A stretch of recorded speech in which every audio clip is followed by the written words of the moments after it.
thank you so much for taking the time. I really appreciate it, and I think it's very important to include your perspective. And Tatiana, who was my point of contact, mentioned that you have probably a lot of very relevant thoughts to share on the subject.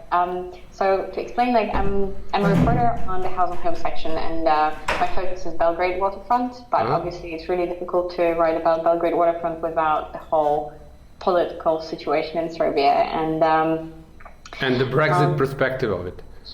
Say again? And the Brexit perspective of it. If you want, we can go there, but I would.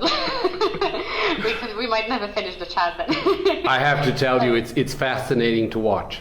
Is it? Yes, it is. We're already so tired of it here. So, yeah, but I'm glad it's entertaining to people outside. It's more than entertaining. I mean, it's very serious, and it is interesting. I think history is being written.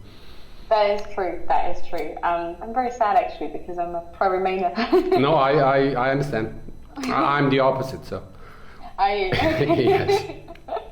Oh wow, great. Well, so because my subject is Belgrade waterfront primarily, I was wondering if you, just for starters, could share your perspective on the development and how it came to be and what's controversial about it. Mm-hmm. Well, I was a Minister of Economy, as you might know, from, it was end of 2013 till the beginning of 2014, 4 months and 23 days, after which I resigned because of corruption in the government. Yeah. And the deals with Arabs, as they were labeled, and I would say Arabs under quotes, because I haven't seen a single Arab doing the negotiations. All the negotiations about all the projects that they are doing in Serbia from the Emirates were done by two legal offices in Belgrade and a team that ran a former Minister of Economy. His name is Mlađan Dinkic. And they basically developed all the deals between the government of Serbia and the so-called Arabs from the Emirates. There is, I think, strong suspicion for which a prosecutor would need to do their job, and Serbia, they don't, although I have submitted criminal complaints and submitted material about it, is money laundering.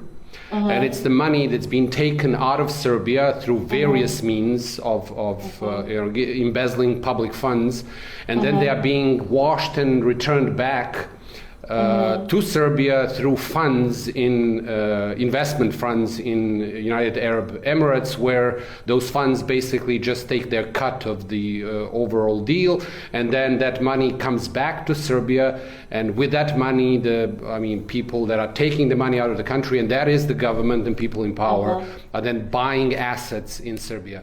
It's the land in the Belgrade waterfront. It's also the agricultural land in Vojvodina, in various places, companies, and so on and so forth. So I believe that that's what the background of all of these things and so-called investments in Serbia is.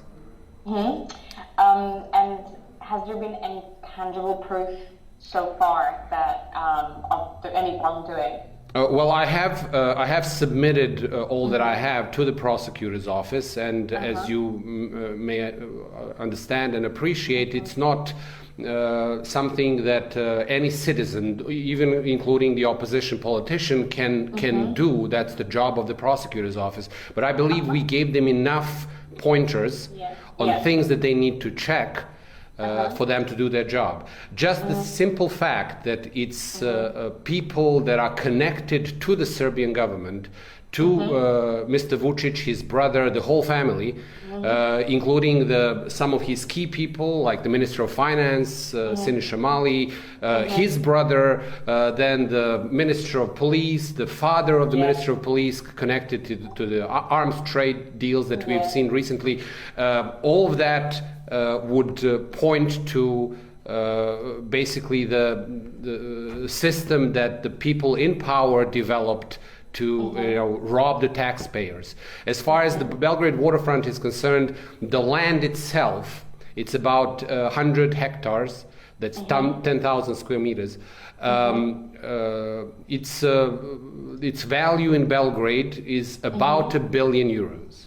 That land, and that's the prime real estate property, I believe, in the Balkans, not just Belgrade, is given for free to the so-called investment funds and the companies they've formed.